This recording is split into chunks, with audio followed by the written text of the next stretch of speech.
կանչել, իշխանությունները շարունակում են, այսպես ասած, տարբեր հայտարարություններով կասկածի տակ դնել ցեղասպանության փաստը, ամեն դեպքում նաև պնդում են, որ իրենք երբեք չեն հեռանում հիշողությունից, ժխտողականություն չունեն, բայց եւ պահանջում են անկախության հռչակագիրը հեռացնել սահմանադրությունից, այս քաղաքականությունը մեզ ուր է տանելու։ Այն որ իշխանությունը վաղուց է ուրացել համահայկական օրակարգը, դա բոլորին է հայտնի, որովհետև սկսած Արցախի հարցից, վերջացած ցեղասպանության միջազգային ճանաչման հարցից, իշխանությունը ոչ միայն հետ է տանել, ակնհայտորեն գնացել դրա ժողովական քաղաքականության ուղղությամբ, արտաքին գործերի նախարարի հայտարարությունը, որը նաև բխում է նրանց քաղաքական առաջնորդի այն հայտարարությունից, որ մեր համար օրակարգային հարց է միջազգային ճանաչման հարցը, վերաբերմունքն է իշխանության այս կարևորագույն հարցի։ Ընդ որում նաև ուշադրություն դարձել այն հանգամանքերը, որ հատկապես այս թեման առաջին պլան բերեց այն բանից հետո,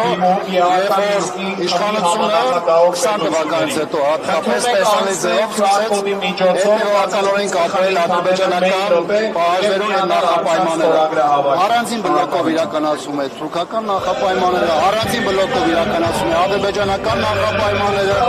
եւ բնականաբար այս իրավիճակում էլ մենք տեսնում ենք, որ սա ոչ միայն չի բերում իշխանության խոստացած խաղաղությանը, այլ շատ ավելի խոցելի դարձնում Հայաստանի Հանրապետությունը։ Հենց որ հայտարարություն եղավ ստորագրահավաք Բաքվի բանտերում ապօրինաբար պահվող գերիների համար, ինչու սա էլ տեղից չի շարժվում, լուծումները քաղաքական են դրա համար, թե բավարար չափով ջանքեր չեն տարվում։ Գիտեք, շատ կարևոր է, որ պետությունը ինքը մտնում է գործընթացի մեջ, իսկ Հայաստանի իշխանությունների դիրքորոշումները, որոնք արտահայտված են, նրանք ըստ էության ցույց են տալիս, որ այս հարցը առաջնային օրակարգի թեմա չէ։ Որոշակի հանդիպումներում իհարկե ֆիկցիվ ձևի կամ կարճ որևէ ձևակերպմամբ փորձ է արվում հիշատակել Բաքվում գտնվող հայերի հարցը, բայց այս թեման շատ ավելի լայն է, որովհետև Ադրբեջանը հաստատում է 23 հայի ներկայությունը ադրբեջանական բանտերում այն դեպքում, երբ որ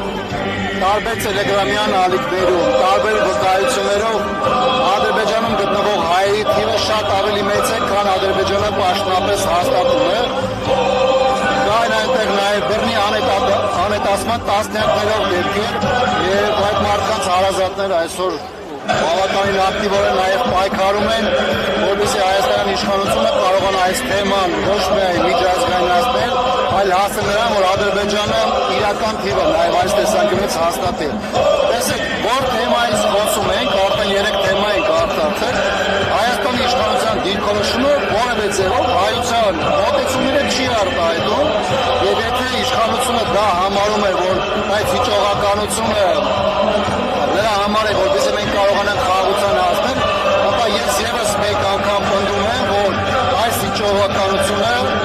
հարված է հասնում Հայաստանի կենսական շահերին, բանակցային գործընթացում Հայաստանի դիրքավորմանը եւ մեր շատ ավելի հետ է գլորում, քան մենք կայինք օրինակ 3-4 կամ 5 տարի առաջ։ Չի արտահայտում հայ ժողովրդի դիրքորոշումը, պետական շահ, ազգային շահ, ամեն դեպքում նրանք շարունակում են դեռ իշխանություն մնալ։ Միանշանակ, որտեղ ստեղից խորը անմիջական անցումը դա իշխանափոխության օրակարգն է,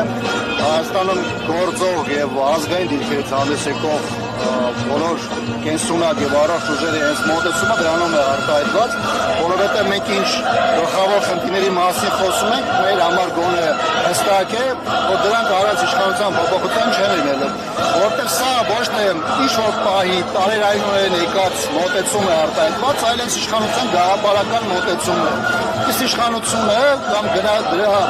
գլխում կանգնած գլխավոր գործողանցիկ իրենք գաղափարապես են այդ դաշտում։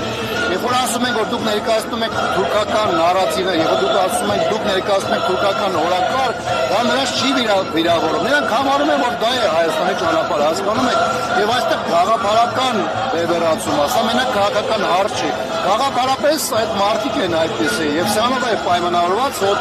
որևէ փոքրիկ փոփոխություն կամ որևէ առհասարակ քննարկում, դիսկուրս այս քաղաքական իշխանությունը չի կարող բերել այս իրավիճակի որևէ ֆունդամենտալ փոփոխությունների։ Այլ ընտրանքը, որը ի վերջո քաղաքացու որոշման հիմքում է, անկախ դրանից դա ընտրության միջոցով է, փողոցում է, թե ինչպես է, դա մեր հասարակության պետք է դառնա որոշումը։ Մենք գնում ենք այս ճանապարհով, թե գնում ենք այս ճանապարհով։ Իշխանությունը ներկայացնում է իր դիրքորոշումը, որը ճակերտավոր այսպես կոչված խաղաղության օրակարգի տակ է եւ մեր ժողովուրդը տեսել է, որ դա որևէ կենսունակություն չունի, որտեղ դա մեզ բերել է պատերազմ, դա մեզ բերել է հազարավոր զոհեր, դա մեզ բերել է Արցախի կորուստ, դա բերել է Հայաստանի Հանրապետության իշխան տարածքների կորուստ։ Երկրորդ տեսակետը հիմնարար, դա ներկայացնում են այն ուժերը, որոնք տեսնում են, թե իրականության մեջ ինչի է բերել այս իշխանության քաղաքական կուրսը եւ գաղափարական առումով ինչ է դա հետագայում հանգեցնելու մեր երկրի համար։